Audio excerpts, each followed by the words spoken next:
Hey guys, GSub Studios here, back with another video. Today I'm going to be doing another tech tutorial video, this time about SteelSeries GG engine software, because there's been a recent issue, or not so recent issue should I say, as of about 6 months ago. I've also seen people have the same issue, which is the core process, SteelSeries sonar.exe, does not seem to be running. Please make sure that you're launching the software using the shortcut in your start menu. Although of course, even if you try to start it using your start menu shortcut, it still has issues. Of course, it says then if you have pinned the application to your taskbar or start menu, please check that then you have pinned that shortcut rather than pinning a link to SteelSeries GG client.exe.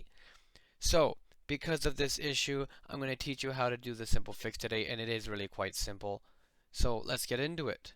Currently, I'm having issues replicating the issue as I've already solved it and found the solution, so I'm just going to share that with you guys for today. So what you're going to want to do is delete your shortcut. For example, if you have it on desktop, just delete it there. If you have it in your start menu, right click it, go to more, go to open file location, and then you will see the shortcut linked in your start menu's programs folder right here. What you want to do on this as well is select SteelSeries GG shortcut, right click on it, hit open file location, and you will see SteelSeries GG launcher shortcut. What you want to do is select that, press Ctrl C on your keyboard to copy it, go back using the back arrow to where it previously was over here, delete this old shortcut, and paste in that new shortcut right there. Now when you go to your start menu, you will see in the most recently added SteelSeries GG launcher is there, and you can now click on it and hit pin to taskbar or pin to your start menu again, and using this to execute it from here on out